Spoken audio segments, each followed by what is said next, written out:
Na jaren van herbouw heeft Kessel weer een kasteel. Het kasteel dat verwoest werd in de Tweede Wereldoorlog is door de Kesselse gemeenschap weer herbouwd in een eigentijds jasje. Du bist mijn leven, heb zoveel aan mij gegeven. Du bist mijn weg en ook mijn gaaf. Nee, du kunt nooit meer van mij af. Du bist mijn troost, du bist van mij. Du bist mijn deur, ik hou van dich. Welkom aan de mannen en vrouwen van Kessel en omstreken die vanaf het allereerste begin tot de dag van vandaag hier hebben geredeneerd, gewerkt, gelachen en soms hebben gedacht, waar ben ik nou toch aan begonnen? Daarbij horen ook onze ambassadeurs en ridders die samen veel geld bijeen hebben gebracht.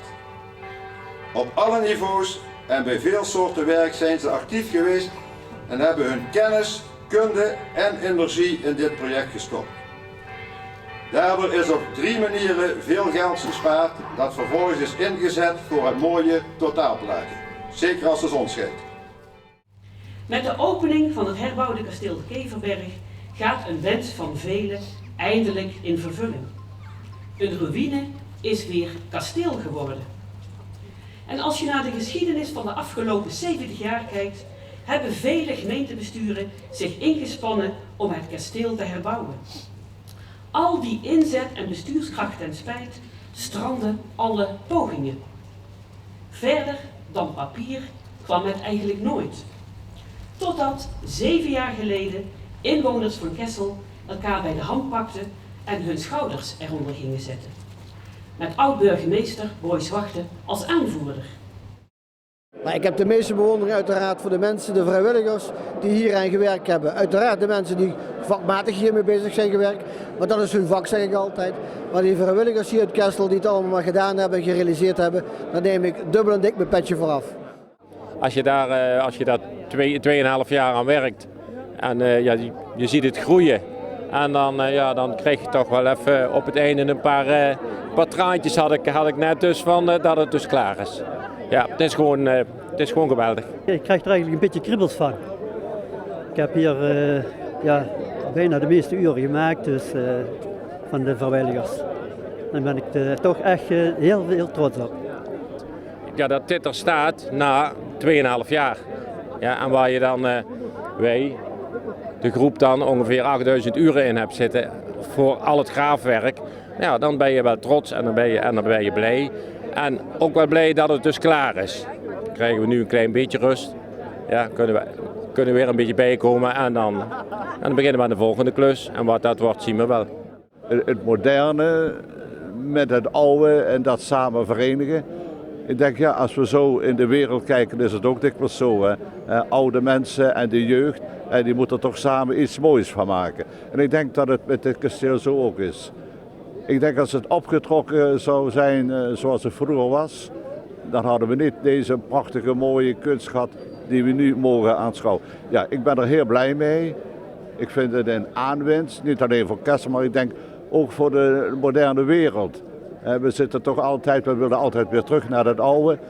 Maar ik zeg altijd, wij moeten vooruit. En als we vooruit willen, dan moeten we ook de moderne middelen die we tegenwoordig hebben, die moeten we dan ook gebruiken. En ik denk dat die heel goed gebruikt zijn hier in dit kasteel. In ieder geval, we zijn er trots op en we zijn er blij mee.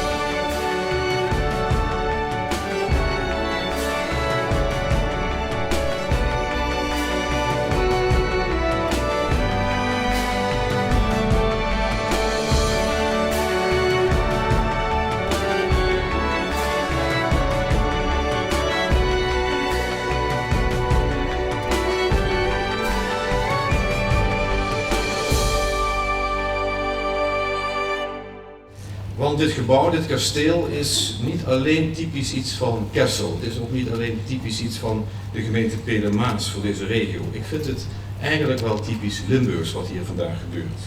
Typisch Limburgs omdat het voldoet aan een aantal kenmerken die ik altijd als Limburgs noem. Het is een rijke historie, een gebondenheid met de omgeving, vele vrijwilligers en dan ook nog een keer vele ridders. En die combinatie, dat is wat mij betreft ook Limburg. Ja, ik vind het typisch Limburgs aan de verbinding van historie met wat we vandaag aan het doen zijn. Toch een beetje trots zijn op je roots. En het vrijwilligerswerk wat hier aan ten grondslag ligt aan dit hele project. Dat heeft gewoon met elkaar te maken. Als je dat over elkaar kunt richten, ja, dan kun je tot grootste dingen komen. En dat is hier in Kessel wel bewezen. We hadden hier vandaag niet gestaan als er niet al die vrijwilligers waren geweest. Vrijwilligers die zich al zo lang en met zoveel energie en zoveel creativiteit voor dit bijzonder stukje Limburg sterk maken. En ik vertel graag elders in de provincie en elders in het land dat actief burgerschap synoniem is aan Limburgerschap.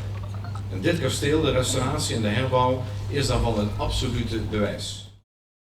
Gouverneur Bovens bezocht tijdens zijn kennismakingstoer in 2012 het kasteel om zich op de hoogte te brengen van de bouwplannen. Dat was in 2012, in de zomer. En toen hebben ze de plannen hier gepresenteerd, waar ze toen wel al toestemming voor van de gemeente hadden. En ja, dan krijg je zo'n mooi boek, zo'n brochure mee en je krijgt de begroting mee. En dan denk je, goh, waar gaan die mensen aan beginnen? Want toen moest alles in die starten. Maar het enthousiasme wat er toen al in die ploeg zichtbaar was, dat gaf wel vertrouwen dat er een heel mooi project tot stand zou gaan komen. En ik ben er dit jaar nog geweest, midden in de winter. Toen was het al op de 4e etage, lag er al een vloer. En zijn we gaan kijken, het was wel heel slecht weer, maar je zag wel al de contouren van hoe het ging worden. En ook wat je dan met dit kasteel kunt, op al die niveaus, met het uitzicht, met de verschillende ruimtes die er liggen. Ja, als je nu komt, ja, dat is metamorfose, geweldig. Ik ben er met z'n allen in geslaagd om de plannen en de ambities tot een mooi einde te brengen en dus het oude te verenigen met het nieuwe. Daarmee van harte proficiat en dank ook namens het provinciebestuur van Limburg. Dank u wel.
Scherven uit het verleden, dat is de titel van het ontwerp van de herbouw van kasteel de Keverberg.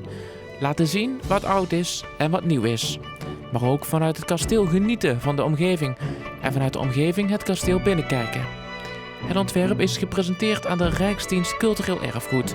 Het RCE noemt het kasteel een goede combinatie van respect voor het bestaande monument met eigentijdse herbouwelementen en ruime mogelijkheden voor goede exploitatie. Toen we de oude ruïne zagen en de geschiedenis ervan te horen kregen, toen konden we alleen maar eigenlijk zeggen dat het een heleboel verleden is waar van alles aan voor gewijzigd is door de eeuwen heen. En in feite we konden niet gaan restaureren of iets ouds gaan bouwen, want er zijn zoveel tijden overheen gegaan dat je niet weet wat je moet herbouwen. Dus we hebben gedacht, iedereen kent die oude ruïne, laten we die oude ruïne blijven. En wat wij doen, staat er helemaal onafhankelijk van. Dus een totale nieuwbouw. We hebben natuurlijk een aantal motters in Nederland gehad. Daar zijn er niet zo heel veel van over, zeker niet in deze maat. Daar is dit dus een uitzondering op. Het is een vrij vroege burcht. Daar zijn er ook niet zo heel veel van in Nederland. En daar vormt deze dan ook in zijn vormgeving en in zijn ontwikkeling ook een heel mooie tijdlijn in en een mooi voorbeeld. En het is wat dat betreft ook wel een uniek voorbeeld. Ja. herbouw tegenwoordig van monumenten wordt heel vaak geprobeerd om oud en nieuw te combineren. Nou, dat is hier tot in het uiterste doorgevoerd, kun je zeggen. En de architect heeft een heel goed idee gehad door te stellen, het kasteel zijn allemaal scherven uit het verleden, die de verschillende bouwperiodes en ontwikkelingen aangeven. En uit die scherven is weer een nieuw kasteel gebouwd en dat is op dit moment Kasteel de Keverberg. Het is een unieke vormgeving. Hè. Je kunt het niet vergelijken met een restauratie in de oude betekenis van het woord. Van muren opknappen, oude deuren, oude zalen, kamers maken. Het is helemaal toegespitst op deze tijd voor gebruik, ook in deze tijd. Ja. Het is een kasteel van nu en niet een kasteel van vroeger. En dat is natuurlijk het mooie, hè? Dat je niet een tussen aanhalingstekens oudbollig kasteel teruggebouwd hebt, maar dat je echt ook een mix hebt gemaakt tussen de historie die deze plek heeft en ook het moderne, dus de gebruik van de materialen en het glas en de wijze waarop het gebruikt kan worden, want dat is natuurlijk wel van belang.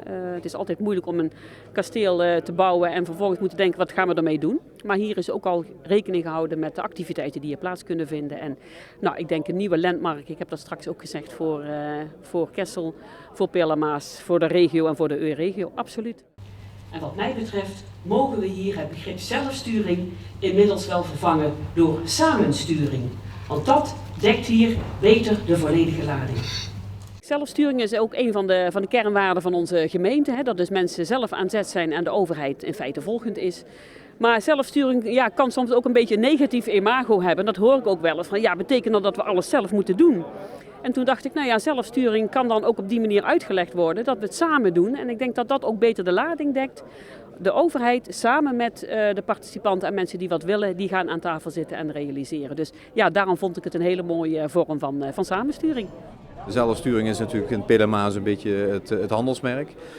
Maar het feit dat hier 25.000 vrijwilligersuren in zitten, dat professionals met vrijwilligers samenwerken, dat overheden financieel met sponsoren samen zo'n project kunnen dragen, dat brengt alles samen. En natuurlijk zullen er wel tijden zijn geweest dat het heel lastig was. Momenten dat de mensen daar zeggen van gaan we het redden of gaan we het niet redden.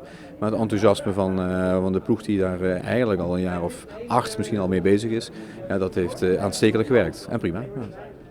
Na 77 jaar is echt weer een stuk geschiedenis. En toen voorheen was het laatste stuk, zeg maar 1944, de vernieling. En nu op dit moment is dus echt een stuk geschiedenis toegevoegd.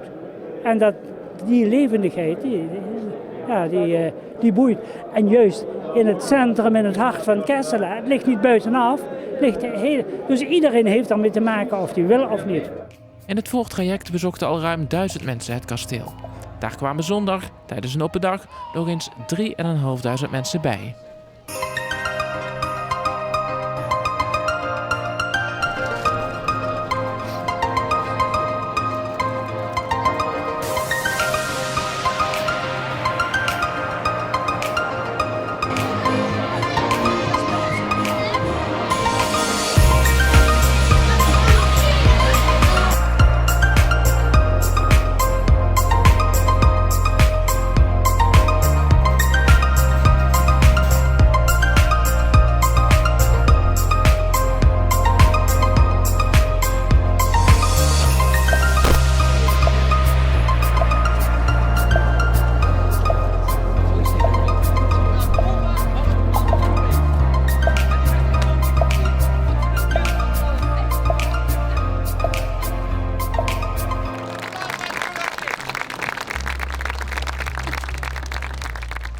Het is nog nooit vertoond dat zo'n oude burcht zo'n glazen nieuwbouw erbovenop krijgt als kroon.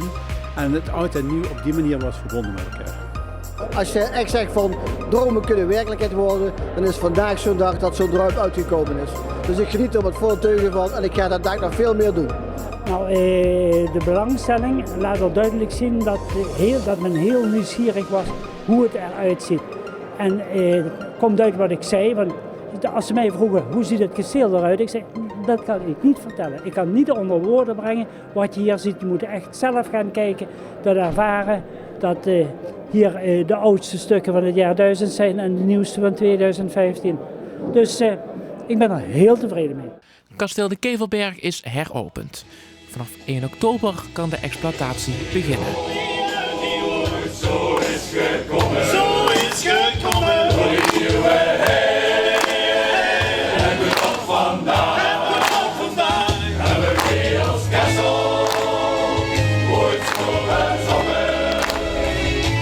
Baby,